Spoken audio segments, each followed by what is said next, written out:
자, 오늘 함께 은혜 나누실 말씀입니다.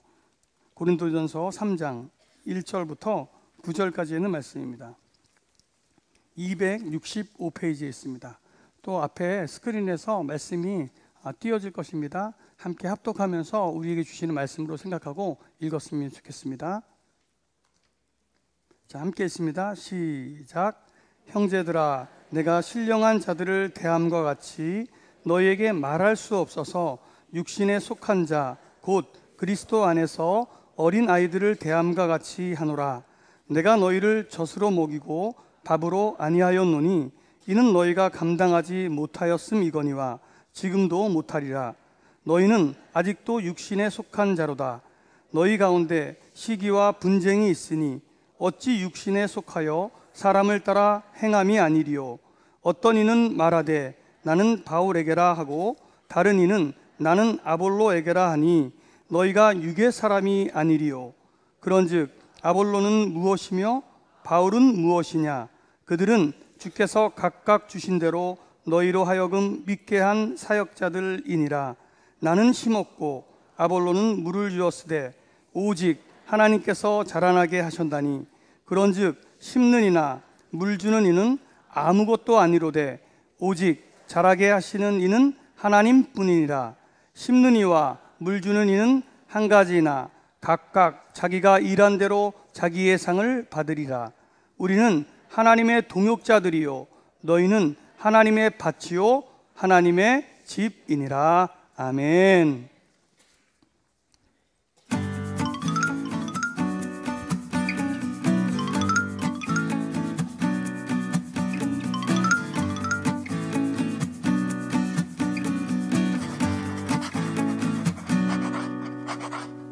성령 충만한 교회, 은혜와 사랑이 넘치는 교회, 하나님의 꿈을 알게 하는 교회, 사랑과 복음이 넘치는 베델교회입니다. 살아있는 말씀이 있는 교회. 우리 교회 꼭 한번 와보세요. 살아있는 예배가 어떤 건지 체험할 수 있는 세상에 이런 교회도 있을까요?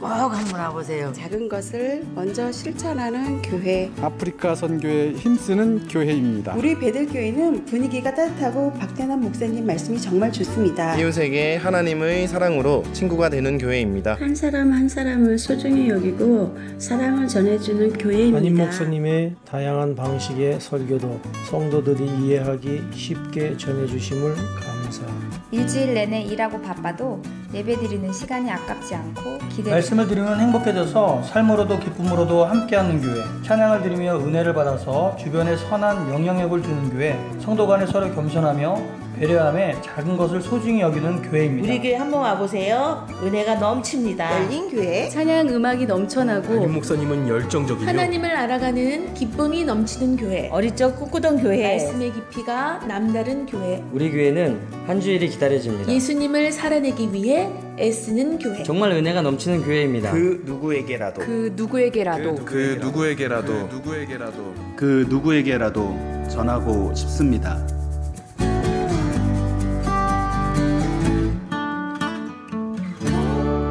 펀처치 베델교회 오신 여러분들을 다시 한번 주님의 이름으로 환영합니다. 이런 교회가 됐으면 좋겠다, 뭐 이렇게 이해하시면 될 것 같아요. 제가 들으면서도 좀 얼굴이 뜨거워지네요. 여러분, 사람이 나이가 들면서 제일 듣기가 싫은 말이 뭘까요?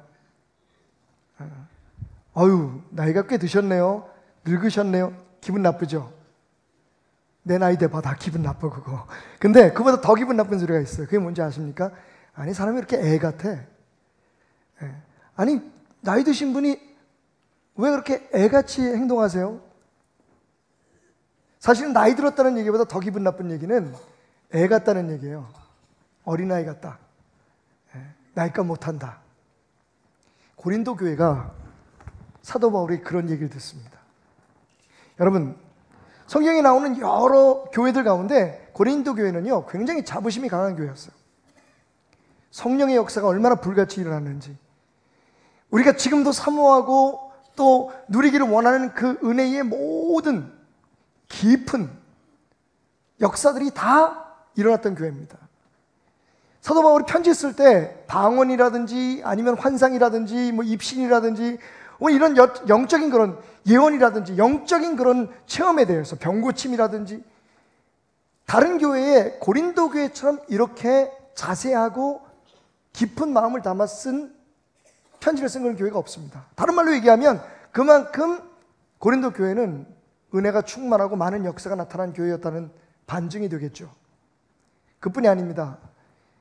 고린도 교회는 불같이 부흥하고 성장하는 교회였습니다. 그런데 여러분, 오늘 사도 바울이 그 고린도 교회를 향해서 이렇게 말합니다. 형제들아, 내가 신령한 자들을 대함같이 너희에게 말할 수 없어서 육신에 속한 자 곧 그리스도 안에서 어린아이들을 대함같이 하노라. 무슨 얘기입니까? 야, 고린도 교회야, 좀 자라라. 언제까지 그렇게 어린아이처럼 살래? 너희는 스스로 성장하고 너희는 스스로 대단하다고 생각하겠지만 내가 볼 때 너희는 애 같아. 되게 기분이 나빴을 것 같아요. 그러면서 그렇게 얘기합니다. 내가 너희를 젖으로 먹이고 밥으로 아니하였노니 이는 너희가 감당하지 못하였음이거니와 지금도 못하리라. 예전과 같이 지금도 나는 너희들한테 그냥 아이들에게나 성숙하지 않은 사람들에게나 하는 그런 말투로, 그런 마음으로 그런 이야기만 할 수 있는 것이 너무 안타까워. 언제까지 그렇게 애처럼 살래? 여러분, 도대체 뭐가 문제였을까요? 계속해서 사도 바울은 왜 그가 그렇게 나름대로 자부심을 가지고 세상 앞에 우리 교회 좀 봐, 우리 교회 참 괜찮지 라고 자랑하는 고린도 교회를 어린아이 같은 교회라고, 애 같은 교회라고, 성장하지 않은 교회라고 말할 수밖에 없었는지 사도 바울은 이렇게 얘기합니다. 너희는 아직도 육신에 속한 자로다. 너희 가운데 시기와 분쟁이 있으니 어찌 육신에 속하여 사람을 따라 행함이 아니리요. 첫 번째 문제는 그 고린도 교회 안에 서로 경쟁이 있었고 시기가 있었고 분쟁이 있었다는 겁니다. 그리고 그 원인이 바로 자신들이 생각하는, 자신들이 원하는 그런 사역자들과 그들의 사역과 무관한 것이었다고 이야기합니다. 어떤 이는 말하되 나는 바울에게라고 하고 다른 이는 나는 아볼로에게라 하니 너희가 육의 사람이 아니리요. 그런즉 아볼로는 무엇이냐? 바울이 무엇이냐? 그들은 하나님의 뜻대로 뿌린 자고 심은 자일 뿐 자라게 하는 것은 하나님이다 라고 이야기합니다. 그러면서 마지막으로 이렇게 얘기하죠. 우리는 하나님의 동역자들이요. 주의 종들은 하나님의 동역자, 하나님이 하신 일을 함께 하는 사람일 뿐이요. 너희는 밭이요 하나님의 집이다. 여러분, 성숙한 교회를 향해서 56년 된 우리 베델교회가 정말 어른스러운 교회, 영적으로 말입니다. 세상적으로 말고 세상의 평가와는 관계없이 하나님이 보실 때에 성장한 교회, 나이값하는 교회, 그 세월만큼이나 성숙해져간 교회로 인정받으려면 어떻게 될까요? 세 가지를 기억합시다. 첫째, 싸움을 잘하는 교회가 되어야 할 것입니다. 한번 따라합시다. 싸움을 잘하는 교회가 되자. 여러분, 오해하지 마십시오. 그러니까 세상적인 이유로, 세상적인 방법으로 싸움을 잘하는 얘기가 아닙니다. 싸우면 이기는 교회가 되라는 얘기가 아닙니다. 오늘 성경에서 말하는 것처럼 우리가 분명히 영적인 싸움을 싸워야 하는 위치에 있지만 적이 누구인지, 그리고 우리가 가지고 있는 무기가 무엇인지, 우리가 어떤 방법으로 싸워야 하는지를 잘 알고 하나님이 원하시는 싸움을 싸우는 교회가 되자는 겁니다. 예수님께서 교회에 대해서 이렇게 예언하셨습니다. 또 내가 네게 이르노니 너는 베드로라. 내가 이 반석 위에 내 교회를 세우리니 음부의 권세가 이기지 못하리라. 아멘. 마태복음 16장 18절에 예수님께서 처음으로 교회에 대해서 예언하신 이 말씀 속에, 이 짧은 말씀 속에 교회가 뭔지를 분명하게 우리에게 말해주는 세 가지의 중요한 진리가 담겨 있습니다. 첫째, 교회는 믿음의 고백 위에 세워지는 겁니다. 돈 위에 아닙니다, 여러분. 능력 있는 사람들이 아닙니다. 세상의 권세가 아니라 예수님 이렇게 말씀하십니다. 내 반석 위에, 이 반석 위에, 여러분 이 반석이 뭡니까? 베드로의 고백입니다. 예수님은 하나님의 아들이시고 우리를 구원하기 위해서 오신 구세주라는 그 고백 위에 교회는 세워진다고 말했습니다. 맞습니다, 여러분. 돈 없이 어떻게 교회를 운영하겠습니까? 능력 있는 사람들 없이, 그리고 성도들을, 그 많은 성도들의 숫자 없이 어떻게 우리가 추구하고 원하는 일을 이 땅에서 할 수 있겠습니까? 하지만 여러분, 절대로 잊지 말아야 할 것은 예수님께서 원하시는, 예수님께서 꿈꾸셨던 교회는 신앙의 고백 위에 세워지는 겁니다. 예수 그리스도가 하나님이신 것을, 그분만이 우리를 영원히 죽을 수밖에 없는 죄에서 우리를 대속하시고 구원하시고 우리를 하나님 나라의 백성으로 만드실 유일한 구세주이신 것을 고백하는 그 고백 위에 교회는 세워집니다. 돈이 아무리 많아도, 그 교회가 아무리 힘이 있어도 거기에 이 신앙 고백이 없다면 교회가 아닙니다. 두 번째로 우리가 이 말씀 속에서 깨닫는 것은 교회는 주님의 것이라는 겁니다. 누구의 거라고요? 예수님이 분명히 당신의 소유권을 주장하셨습니다. 내 교회를 세우겠다. 누구의 교회요? 장로교회가 아닙니다, 여러분. 순복음교회가 아닙니다. 베델교회가 아닙니다. 예수님이 세우신 교회는 내 교회입니다. 예수님의 교회입니다. 저희가 도남동 시제를 마무리 짓고 이 정릉으로 교회를 새로 져서 이사할 때, 제 아내가 그 아이들이 다니던 학교 학부형들과 함께하는 모임이 있었어요. 거기 갔더니 학부형 하나가 그렇게 물어보더래요. 이렇게 얘기하더랍니다. 성산이네 사업이 잘 돼서 옮긴다며. 맞습니다, 여러분. 이 교회는 제 선친 되시는 박덕종 목사님께서 세우신 교회입니다. 그리고 그 뒤를 이어서 제가 26년 전에 이 교회를 물려받게 되었습니다. 사람들은 생각합니다. 아, 이건 박태남 목사의 교회야. 이건 저 집안 교회야. 여러분, 여기 그렇게 생각하시는 분 계십니까? 저도 그렇게 생각하지 않습니다. 이 교회는 주님의 교회입니다. 누가 돈을 얼마 내고 누가 어떤 희생을 바쳐서 이 교회를 세워놨든지, 여러분, 그게 교회라면 오직 주님의 소유일 수밖에 없습니다. 분명히 주님은 이 교회는 내 교회다. 여러분 교회 아닙니다. 그 누구의 교회도 아닙니다. 이 교회는 예수 그리스도 하나님의 교회입니다. 세 번째로 중요한 건 그렇게 세워진 교회가 싸워야 한다는 겁니다. 예수님의 예언의 끝은 이렇게 맺습니다. 음부의 권세가 이기지 못하리라. 여러분, 교회는 싸우기 위해서 세워진 겁니다. 어찌하든지 하나님으로부터 우리의 영혼을 뺏어가려고 하는, 이 세상을 하나님으로부터 끊어버리려고 하는, 하나님으로 돌아가는 것을 방해하려고 하는 악한 마귀 사탄과 그 흑암의 세력들, 그 음부의 권세와 싸우기 위해서 세워진 것이 교회입니다. 다시 말하면 태생적으로 우리는 영적 싸움을 피할 수 없는 존재라는 겁니다. 그런데 중요한 건, 여러분, 우리가 영적 싸움을 싸우는 게 아니라 오늘 말씀에서 사도 바울이 얘기한 것처럼 육적인 싸움을 싸우고 있다는 겁니다. 누가 더 크냐? 이 교회에서 누가 더 많은 권리를 누리느냐? 이 교회는 누구 것이냐? 육신에 속해서 육신적인 싸움을 싸우고 있다는 겁니다. 적과 아군이 누군지도 몰라요.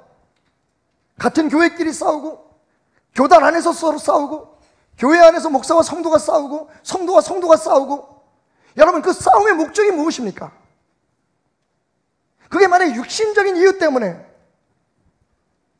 기득권을 위한 싸움이거나, 혹은 인정받기 위한 싸움이거나, 혹은 더 많은 것을 누리기 위한 싸움이라면 그 교회는요, 60년 아니 100년이 돼도 그 교회는 어린 교회, 어린아이 같은 교회, 하나님 앞에 책망받는 교회가 되고 말 것입니다.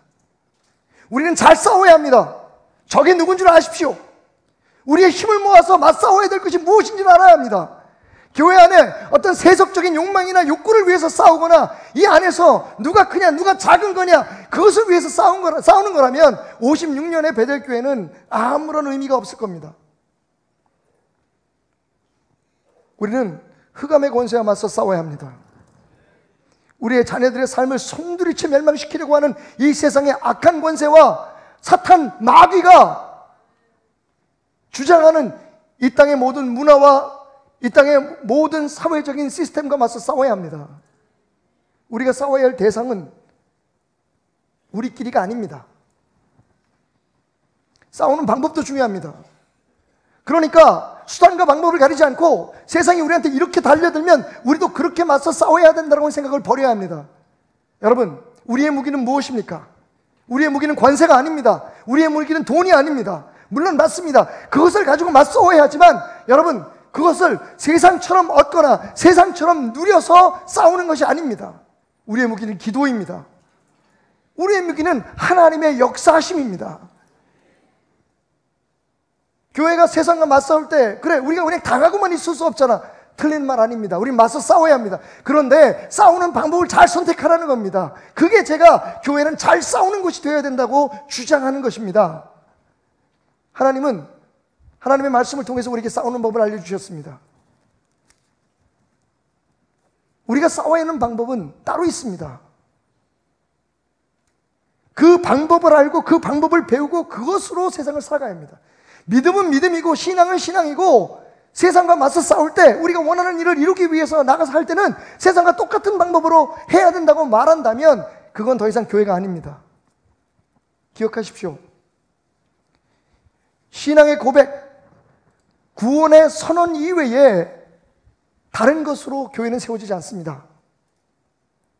교회는 주님의 것입니다.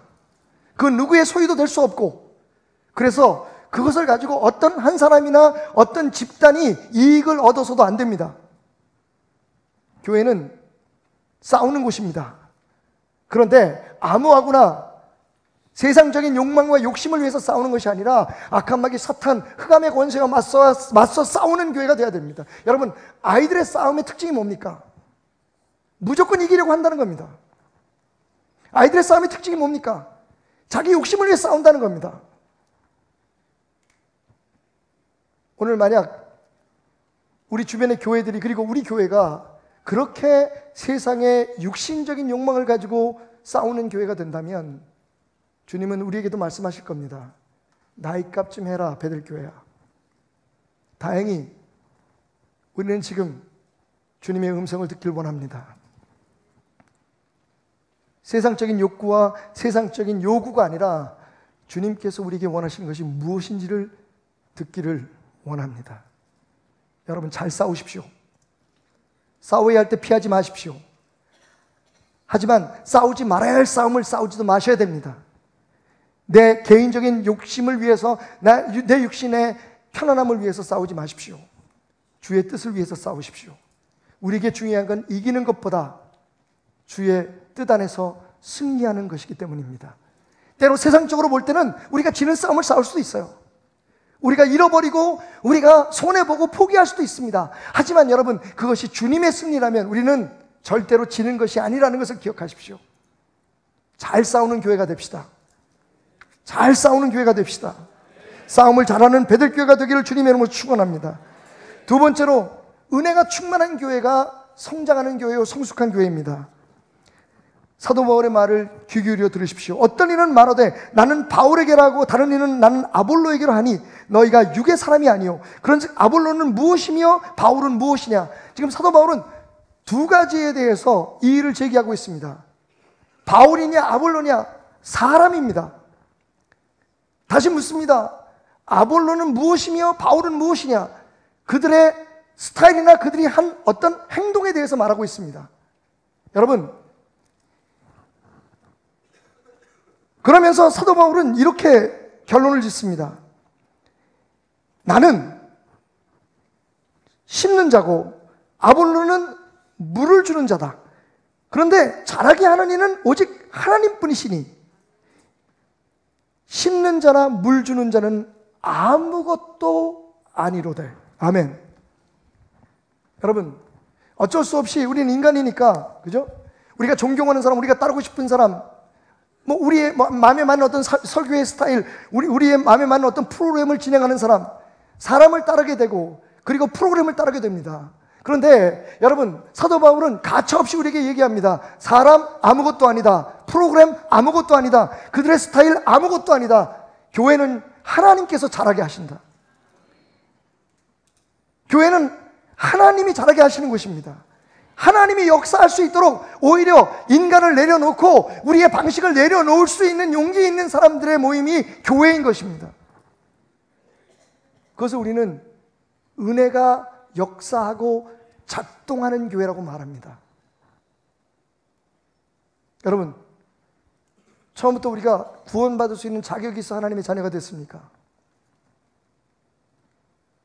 처음부터 우리가 목사로서의 자격이 있어서 목사가 된 사람이고, 장로로서, 권사로서, 집사로서, 여러분,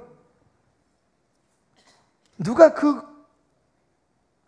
직분과 그 영광스러운 이름을 우리에게 허락했습니까?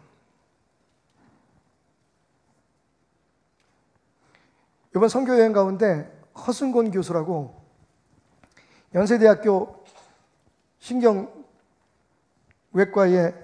의사하셨어요. 이분이 대천덕 신부님도 수술하셨고, 하영조 목사님 쓰러지셨을 때 첫 번째로 머리를 여신 분이고, 그리고 우리가 잘 아는 이천성 목사님도 머리를 수술하셨던 분이에요. 한국에서 우리 그 오창근 장로님 동생 되시는 오청한 교수님과 지금 분당 서울대학병원의 그 원장이시죠. 그리고 이 허순건 교수 그러면 머리를 열어서 수술하는데 최고의 명의라고 소문이 난 분입니다. 이분이 은퇴를 하시고 한국에 있는 모든 재산을 다 정리하셨어요. 어디로 가셨을까요? 탄자니아로 갔어요. 부인과 둘이서 정말 동분서주, 의사가 없어요. 우리나라에서 좀 지원도 하고, 그리고 수출입은행에서 융자를 내서 병원을 훌륭하게 지어놨는데 의사가 없어요. 간호사들이 없습니다. 그러니까 이분이 신경정신과 외과 의사인데도 불구하고 그것뿐만 아니라 아기들 애 받는 것부터, 하여튼 산부인과 의사부터 내과 의사까지 다 하는 거예요. 정말 하나님의 은혜로 이분들이 일부러 시간을 내서 저희와 함께 그 6시간이나 더 되는 그 차를 타고 이동하고 1시간 반 동안 프로펠러 달린 비행기를 타고 이동해야 되는 그 선교지까지 같이 가게 됐어요. 참 오고 가는 길에서 많은 이야기를 나눴는데 그 사모님이 저한테 이런 질문을 하더라고요. 목사님은 혹시 지금 누군가 목사님 목에 칼을 대고 예수를 안 믿겠다고 얘기하면 살려주고, 예수를 믿겠다고 지금 또 계속해서 예수를 가르치려고 하면 내가 네 목을 치겠다, 그래도 순교할 수 있으십니까? 라고 묻는 거예요. 여러분, 대답은 간단하게 할 수 있어요. 예, 저는 그럴 수 있습니다. 그런데 깊이 생각했어요. 여러분은 어떠세요? 여러분 앞에 예수님 십자가, 예수님 초상에 있는 사진을 놓고 이걸 밟고 지나가면 살려주고, 이걸 밟지 못하겠다면 내가 널 죽이겠다. 여러분, 거기까지도 저는 사실 그래, 어쩌면 난 죽을 수 있을지도 몰라라고 생각했어요. 목사님, 다시 질문하는 거야. 목사님 앞에 사모님과 아이들을 데려다 놓고 네가 예수를 계속 믿는다고 주장하면 이 사람들의 목을 자르겠다라고 얘기하면 그때도 예수님을 믿겠다고 끝까지 주장하시겠습니까?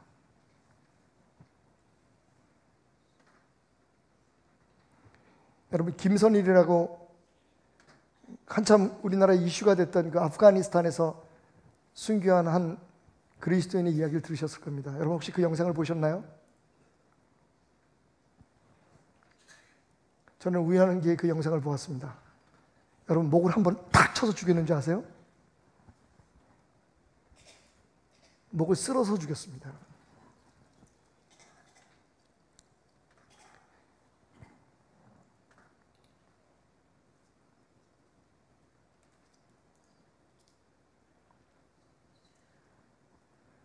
제게 이렇게 말씀하셨어요, 선교사님이.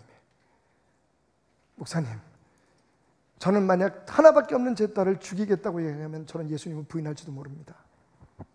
마음으로가 아니라 제 입술로 말이죠.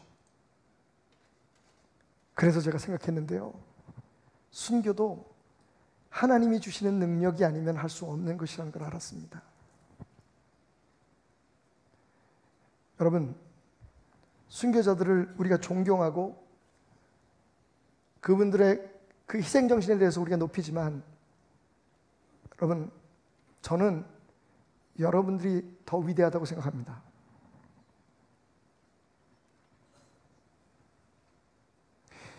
그 순교자들의 정신이나 그 희생을 폄하하려고 하는 거 아닙니다. 그런데 여러분, 저는 깨달았어요.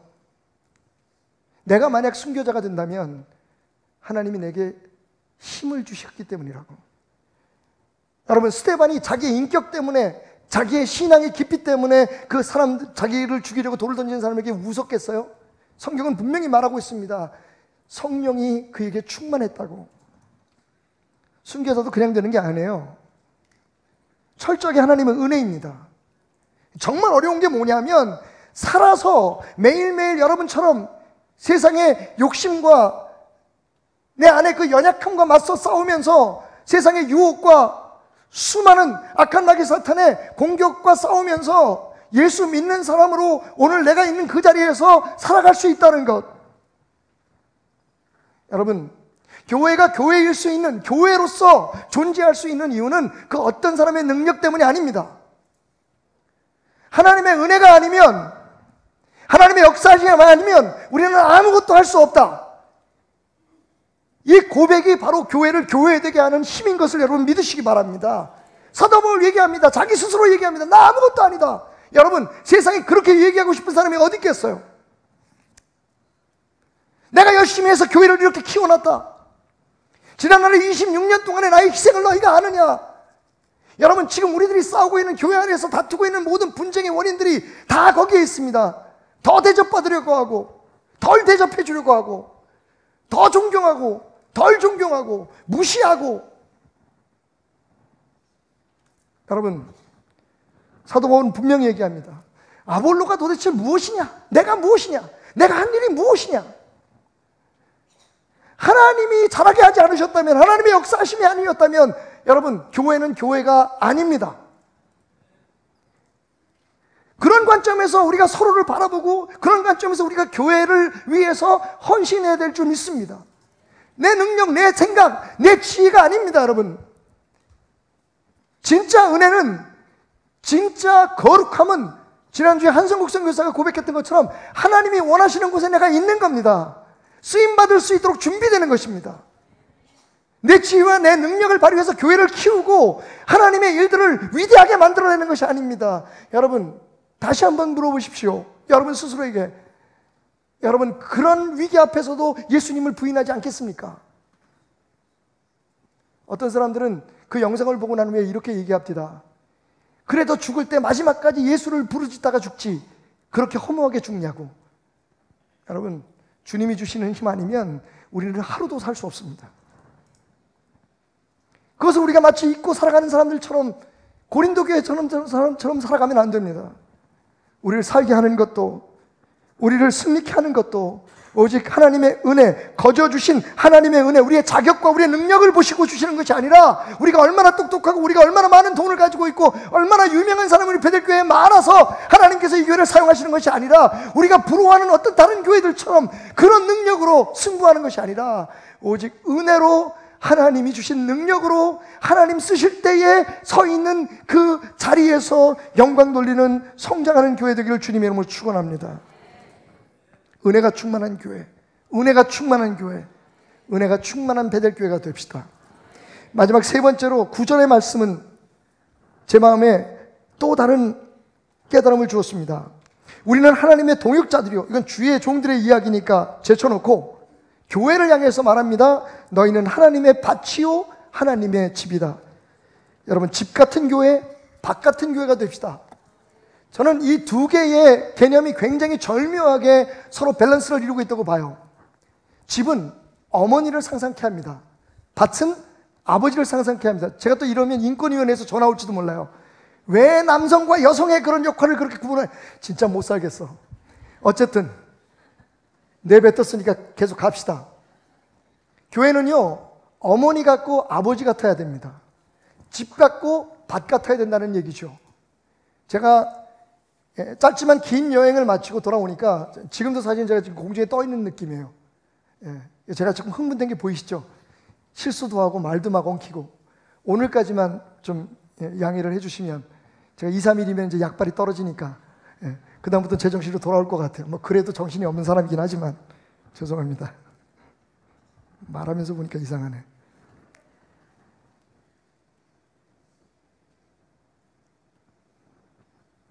집에 오니까 너무 좋더라고요. 어젯밤에 참 오래간만에 편하게 잤어요. 왜 아프리카 살 때는 다 뭐 약도 뿌리고 이러는데 모기 걱정돼서 못 자겠죠. 근데 진짜 이렇게 호텔이라고 하기엔 좀 그런 방에서 잠을 자는데 금방 누가 문을 열고 들어올 것 같아요. 이 사람이 생각이라는 게 이렇게 무서운 것 같아요. 정말 안전한데, 그래서 한국에서도 그 목사님들 오셨다 그러니까 가장 좋은 곳에 우리를 모셔놨을 텐데, 근데 언제 문을 열고 누가 들어올지 모른다는 불안감 때문에 자다 깨다가 뭐 시차도 좀 있지만 거의 잠을 잘 못 잤던 것 같아요. 집에 딱 들어왔는데 저 집사람에게 여보 나 잔다? 그리고 그냥 잤어요. 일어나니까 아침 5시 반인 거야. 얼마나 편한 잠을 오래간만에 자는지 온몸이 막 쑤시고 기운이 없어요. 그래도 이제 교회 가야 되니까 제 아내도 놀래가지고 여보 설교 준비했어? 나한테 물어보는 거야. 그때 와서 설교 준비 안 하고 자냐? 집, 사랑하는 사람의 곁에서, 뭐 그렇다고 저희 침대가 무슨 그렇게 고급 침대거나 좋은 것도 아니고,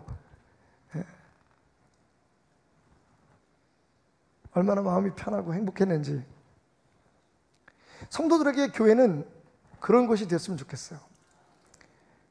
그래서 여러분이 어떻게 들으실지 모르지만 우리 시무자들이나 주의 종들은 모일 때마다 제가 그렇게 얘기합니다. 우리 더 힘들자. 여러분, 우리 목사님들 힘들고 시무자들 힘든 거 여러분 고마워하시는 건 좋은데 너무 미안해하지 마세요. 우리는 여러분들이 편했으면 좋겠어요. 일주일에 한 번 혹은 일주일에 2-3번 찾아오는 이 교회가 여러분들에게 집 같았으면 좋겠어요. 그래서 우리 더 힘들자.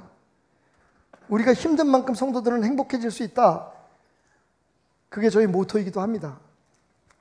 그런데 여러분, 그래서 집이 왜 이래? 라고만 얘기하시면 안 돼요. 사도 바울은 분명히 얘기합니다. 하나님의 집, 히브리 말로 말하면 베델이에요. 그 베델은 하나님의 밭이기도 하다는 겁니다. 여러분, 밭은 어떻습니까? 일해야 하는 곳이잖아요. 뭔가를 심어서 거두어내야 되는 곳입니다. 열매가 있어야 하는 곳이죠. 걸음도 줘야 하고 거기는 땀과 눈물이 있는 곳입니다. 여러분, 교회는요 그냥 와서 편안하게만 있는 곳이 아니에요. 하나님의 열매를 위해 세상을 향한 역사를 이루기 위해서 일해야 하는 곳이기도 합니다. 어떤 사람들은 얘기하더라고요. 그러니까 목사님 설교에는 모순이 있어요. 다 하나님의 은혜라면서요. 그러니까 우리는 아무것도 안 해도 되잖아요. 가만히 있어도 하나님 우리를 통해서 일할 텐데. 여러분 아십니까? 은혜는 아무것도 하지 않는 게 아니라 무엇이든지 해야 되는 겁니다. 은혜를 받은 사람은 가만히 앉아있지 못해요. 은혜 없는 사람이 하는 말이 그거 얘기해요. 아니 하나님이 다 하신다는데 우리가 할 게 뭐가 있어? 목사님 매일 우리 보고 이거 하지 마라 저거 하지 마라 예배도 좀 줄여라 뭐 그렇게 얘기하면서 우리 보고 뭘 어떡하라고요? 전도도 하지 마라.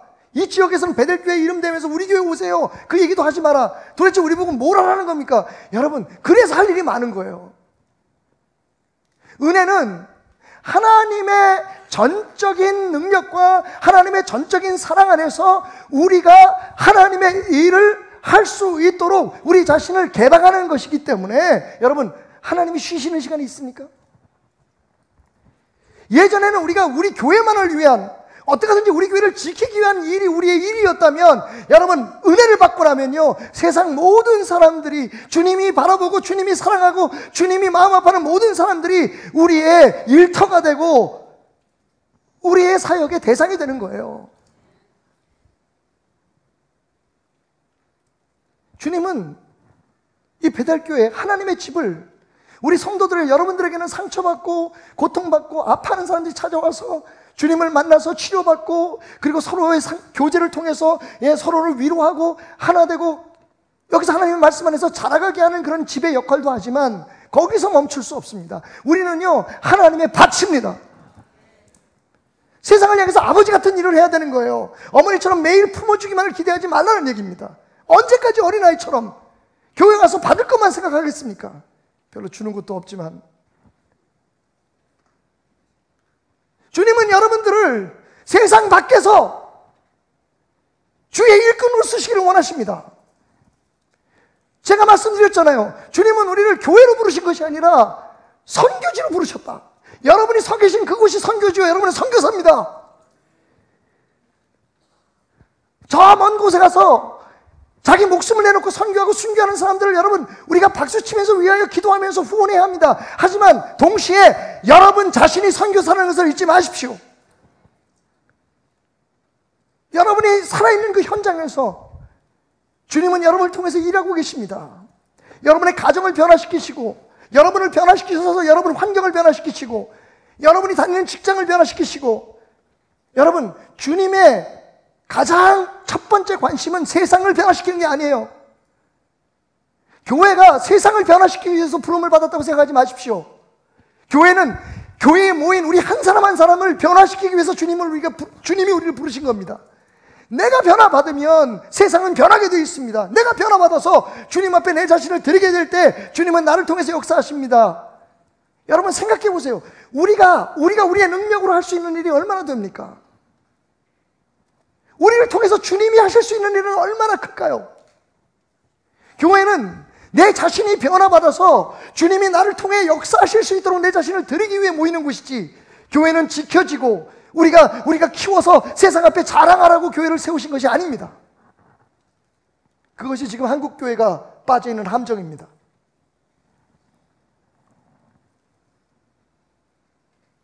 모세는 하나님 앞에 이렇게 기도해요.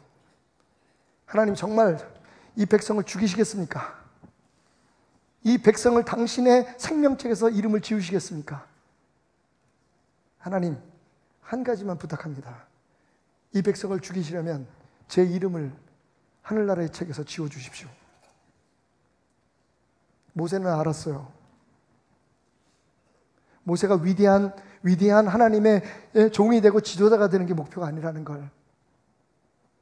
하나님께서 모세를 훈련시키시고 부르신 이유가 백성이었다는 것을 알았어요.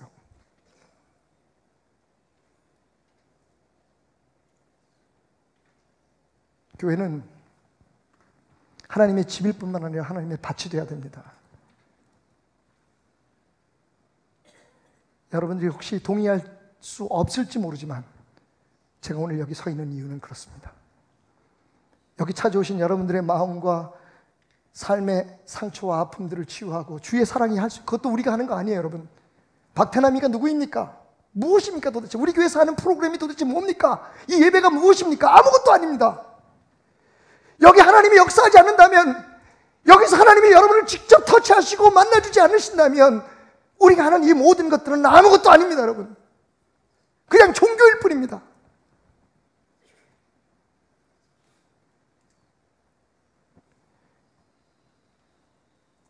이제 그만큼 위로받으시고 힘을 얻었다면 농사를 지으십시오.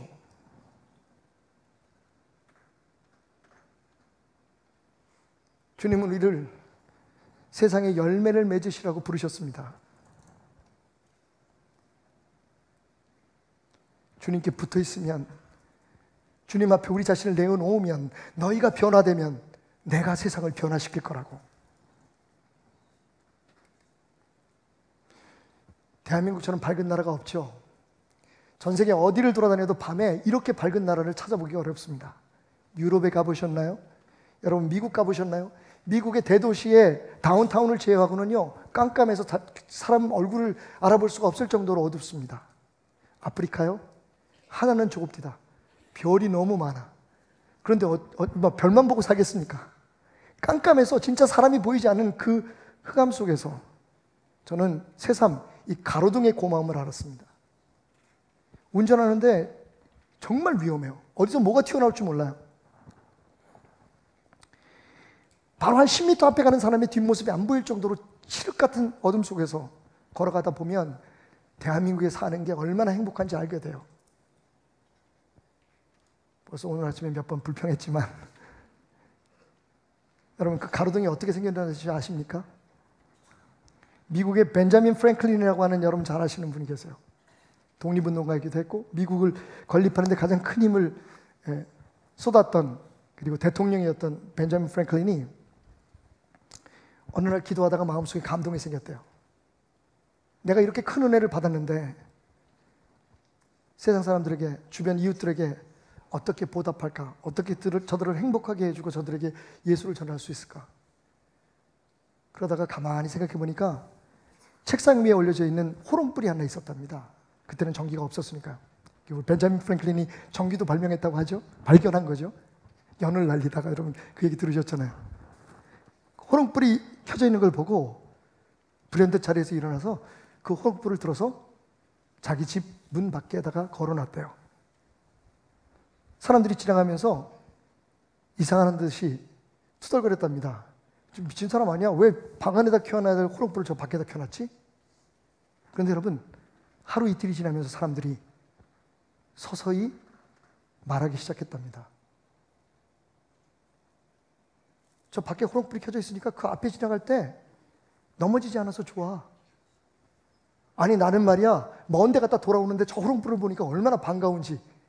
깜깜한 밤에 우리 동네가 저기 있구나. 나 저 불 보고 왔다. 그러면서 벤자민 프랭클린의 그 행동을 이상하게 생각했던 사람들이 하나 둘씩 등불을 하나씩 켜서 하나 더 켜서 문 밖에 걸어놓기 시작했답니다. 얼마 있지 않아서 그 동네는 누군가 켜놓은 호롱불로 환하게 길이 밝혀지기 시작했죠.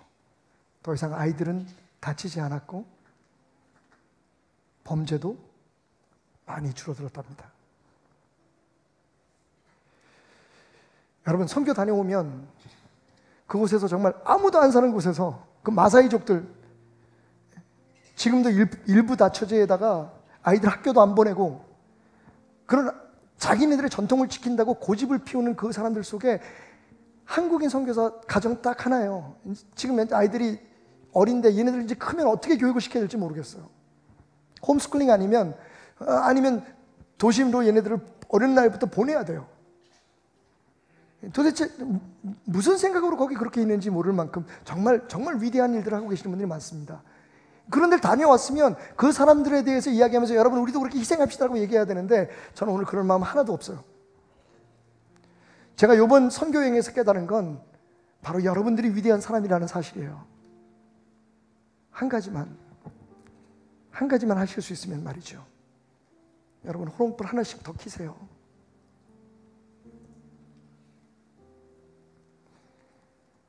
(129년) 전에 독일 선교사들이 등짐을 지고 그 산 꼭대기로 올라갔어요.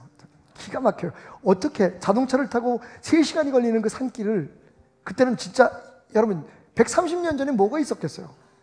들짐승이 있고 그 무서운 맹수들이 도사리고 있는 그 산을 선교사들이 몇 명이 서로를 의지하면서 올라갔다는 거예요. 그리고 그 마을에 외부인이라고는 한 번도 보지 못했던 그 사람들에게 예수를 전해요. 학교를 짓습니다. 병원을 지었어요.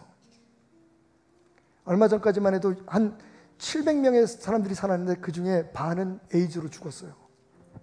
그리고 그들이 낳아놓은 211명의 고아들이 그 산에 옹기종기 모여 삽니다.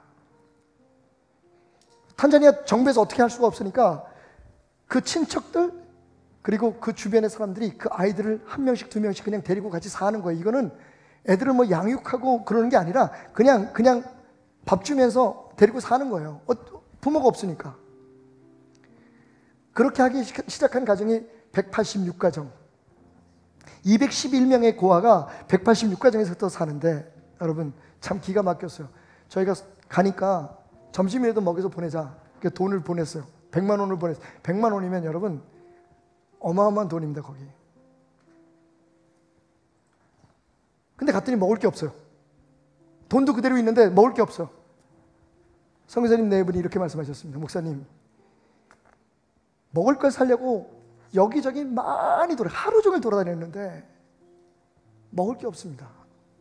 돈이 있어도 살 빵이 없고 옥수수 가루가 없어서 어쩔 수 없이 오늘은 그냥 이분들을 돌려보내야겠습니다. 제가 엉엉 울었어요. 돈 가지고도 안 돼요, 여러분. 근데 그러다 이렇게 보니까 거기 모였던 그 지역에 이제 그 모라비안 교회 목사님들이 19분이 오셨는데 그분들이 막 밥을 이렇게 싸놓고 먹는 거야. 저 욕할 뻔했어요. 성도들이 배를 굴고 가는데 그 목사들이 거기서 그걸 막 퍼먹고 앉아 있는 거야. 막 화가 이만큼 올라가지고 그냥 야단을 치려고 하다가 보니까 제 마음속에 무슨 생각이 드는지 알아요? 저 사람들도 사람인데 쌀밥 구경한 지가 얼마나 됐으면 저렇게 먹을까? 손님이고 뭐가 없어. 성도들은 아마 대한민국에서 그랬으면 뭐 난리 날걸요. 베들교회 목사들은 말이야 집에만 채울 준비한다고. 혹시 가끔 그런 얘기들 하시나요? 주일날 저 밥 못 먹어요, 여러분. 여러분이 투덜거리는 그 반찬 전 탓도 못해요. 밥 구경하기가 어려워요, 주일날은. 우린 그러잖아요. 왜? 평소에 먹어둔 게 있으니까. 근데 그분들은요, 자기들도 그 쌀밥을 본 적이 없는 거야. 그 산꼭대기에서 9명이 아마 아프리카 다녀오신 분들은 알 거예요. 이만큼 밥을 싸놓고 막 먹는 거예요. 성도들은 뭐 죽든 말든 상관도 안 해.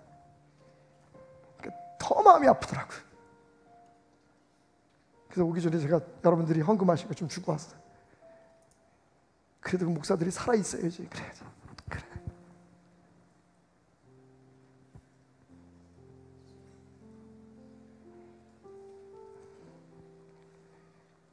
여러분, 하나님의 대부분의 위대한 일들은 사람이 계획하고 뭐 사람들이 막 이렇게 그렇게 해서 되는 일들이 거의 없어요.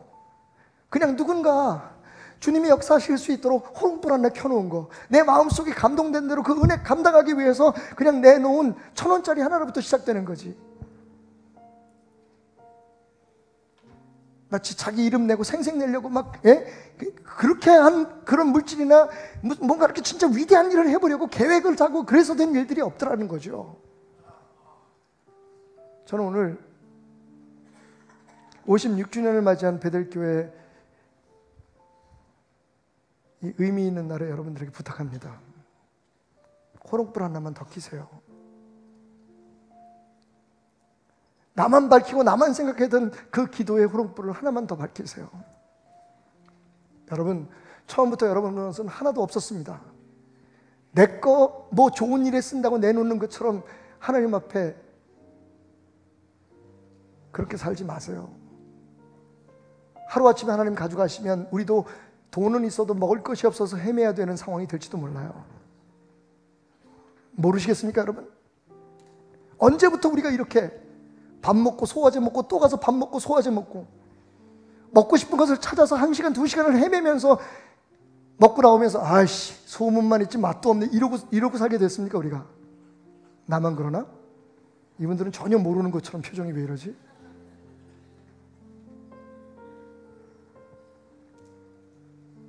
주님 우리 교회를 보실 때 오늘 이 시점에서 어떻게 평가하실지가 궁금해요.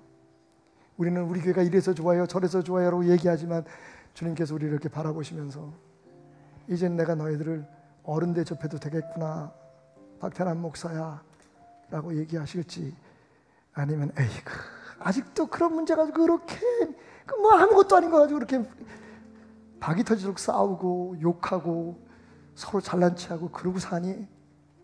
도대체 교단이 뭔데? 도대체 교회가 뭔데? 도대체 목사가 뭔데? 여러분, 우리가 지켜야 할 건 신앙이지 교회가 아닙니다. 우리가 지켜야 할 건 믿음이지 우리 위상이 아닙니다. 오늘 이 땅을 보시며 아파하실 주님을 바라봅니다. 여러분, 호롱불 하나만 더 켜세요. 그게 어떤 역사를 이룰지 우리는 모릅니다만 여러분, 하나만 더 켜서 여러분의 산문 밖에 내거세요. 하나님이 역사하십니다. 여태까지 해왔던 모든 일들이 하나님의 은혜였음을 고백합니다.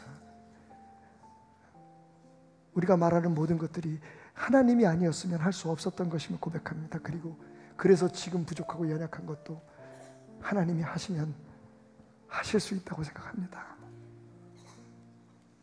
기도합시다.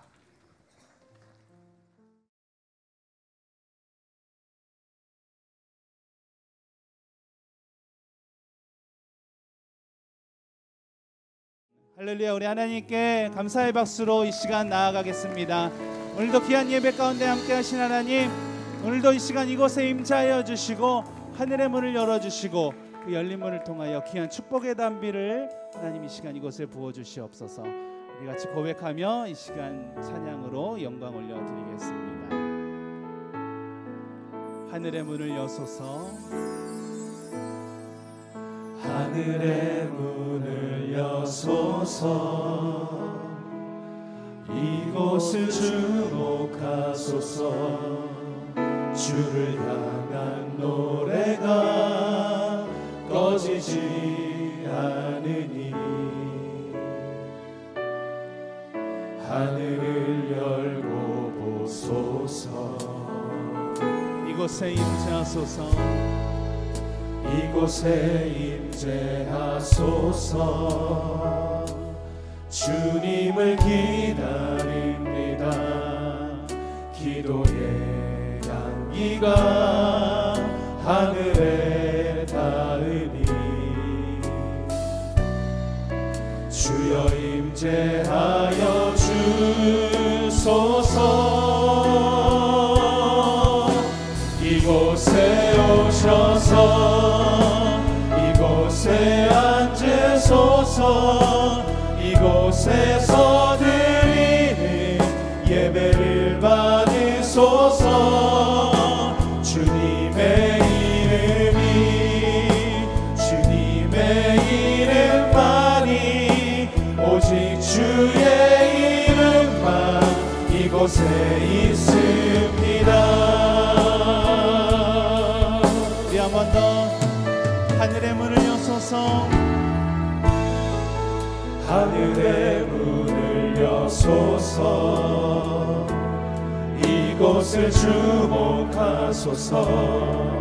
주를 향한 노래가 꺼지지 않으니 하늘을 열고 보소서. 이곳에 임재하소서. 이곳에 임재하소서. 주님을 기다립니다. 기도의 향기가 하늘에 닿으니 주여 임재하여 주소서. 이곳에 오셔서 이곳에 앉으소서. 이곳에서 드리는 예배를 받으소서. 주님의 이름이 주님의 이름만이 오직 주의 이름만 이곳에 있습니다. 이곳에 오셔서 이곳에 오셔서 이곳에 앉으소서. 이곳에서 드리는 예배를 받으소서. 주님의 이름이 주님의 이름만이 오직 주의 이름만 이곳에 우리 한 번 더 고백합니다. 이곳에 오셔서 이곳에 오셔서 이곳에 앉으소서. 이곳에서 드리는 예배를 받으소서. 주님의 이름이 주님의 이름만이 오직 주의 이름만 우리 마지막으로 한 번 더 감사합니다. 이곳에 오셔서 이곳에 앉으소서. 이곳에서 드리는 예배를 받으소서. 주님의 이름이 주님의 이름만이 오직 주의 이름만 이곳에 있습니다. 주님의 이름이 주님의 이름만이 오직 주의 이름만 이곳에 우리 마지막으로 한번 더 고백합니다. 주님의 이름이 주님의 이름만이 오직 주의 이름만 이곳에 있습니다. 할렐루야. 오늘도 이 시간 이곳에 임재하시고 우리에게 은혜 주실 하나님, 오직 주님의 이름만 이곳에 있음을 고백합니다. 주님 홀로 영광 받아주시옵소서. 오늘도 이 시간 이곳에 함께 하실 주님을 찬양합니다. 이곳에 임재하시고 큰 은혜 주실 하나님을 높여드리길 원합니다. 거룩하신 전능의 주 하나님을 찬양합니다. 우리 다 같이 일어나서 기쁜 마음으로 박수치며 주님께 영광 올려드리겠습니다. 할렐루야.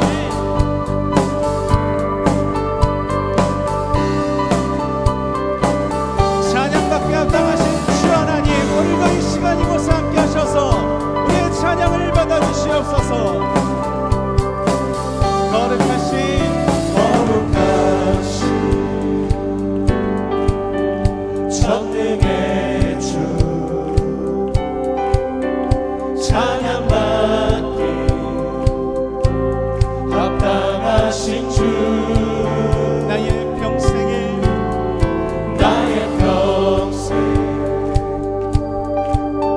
주님만을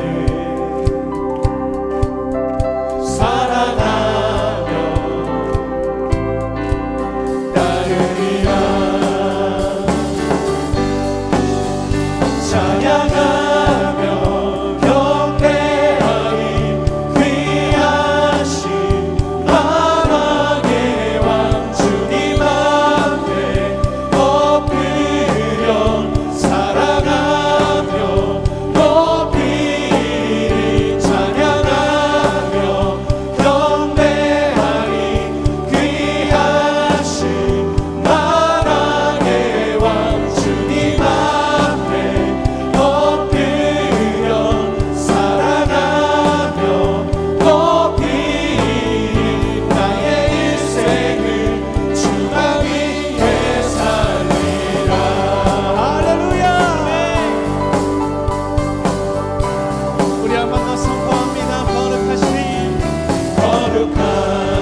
오늘은 우리 베델교회가 베델이라는 이름으로 베델교회라는 이름으로 세워진 창립기념주일입니다.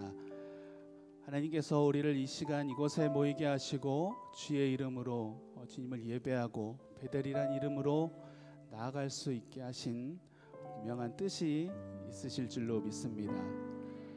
오늘도 이 시간 이곳에 함께 하신 하나님 참으로 감사합니다. 우리가 한 가족 한 마음으로 주님을 예배하는 진정한 교회가 되기를 원합니다.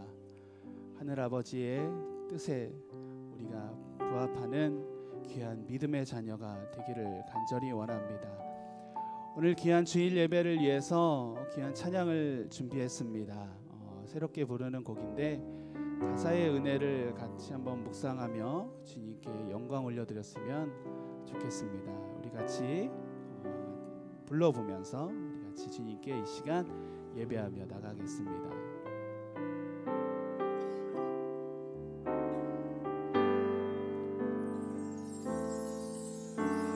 우리는 주의 거룩한 보혈로 세워진 살아 숨쉬는 교회 예수를 주로 섬기며 살아가네 우린 주님 안에 한 가족 우리는 주의 거룩한 보혈로 세워진 살아 숨쉬는 교회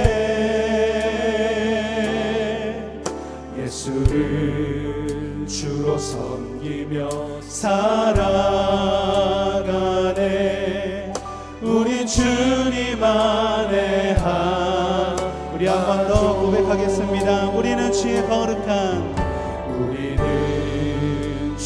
거룩한 보혈로 세워진 살아 숨쉬는 교회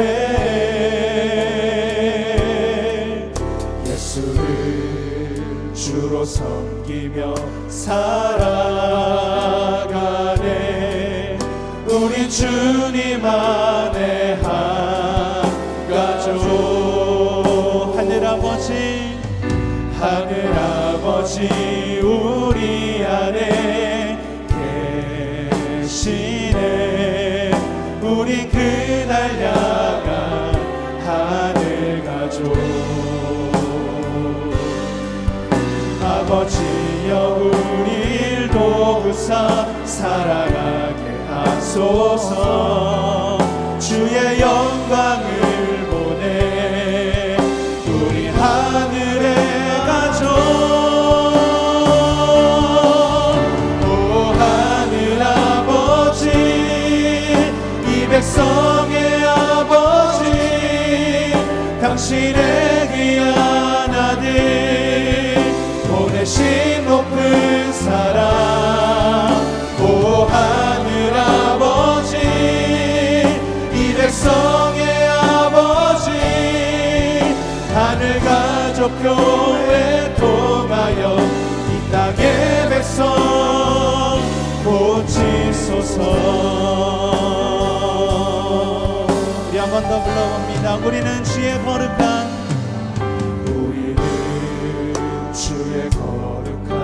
보혈로 세워진 살아 숨쉬는 교회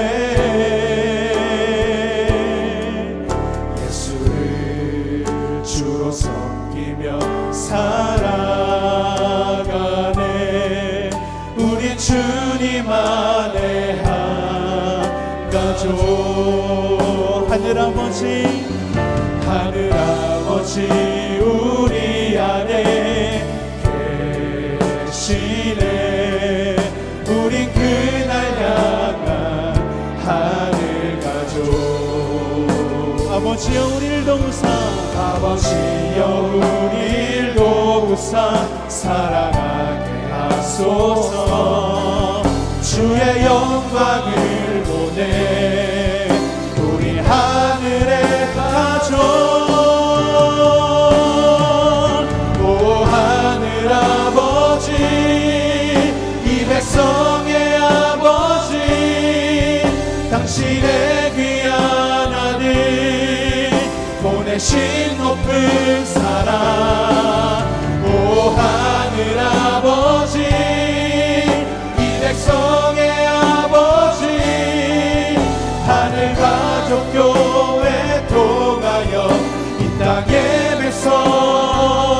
고치소서.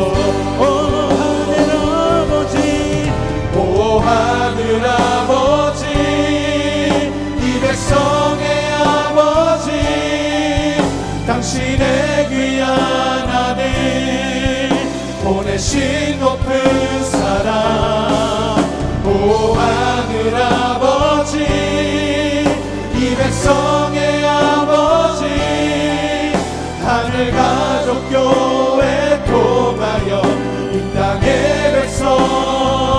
우리 마지막으로 한 번 더 고백하겠습니다. 오 하늘 아버지, 오 하늘 아버지, 이 백성의 아버지, 당신의 귀한 아들 보내신 높은 사랑. 오 하늘 아버지, 이 백성의 아버지, 하늘 가족 교회 통하여 이 땅의 백성 고치소서. 주의 영광 이곳에, 주의 영광 이곳에 가득해. 우리 손에 주님과 함께 찬양하며 우리는 전진하리. 모든 열방 주 올 때까지 주의 영광 이곳에, 주의 영광 이곳에 가득해. 우리 손에 주님과 함께 찬양하며 우리는 전진하리. 모든 열방 우리 마지막으로 한 번 더 고백합니다. 주의 영광, 주의 영광 이곳에 가득해. 우리는 오늘도 주님과 함께 섭니다. 손에 주님과 함께 찬양하며 우리는 전진하리. 모든 열방 주 올 때까지. 모든 열방 주 올 때까지. 모든 열방 주 올 때까지. 할렐루야. 오늘도 인도하시고 이곳 함께 하실 주님께 감사의 박수로 영광 올려드립니다.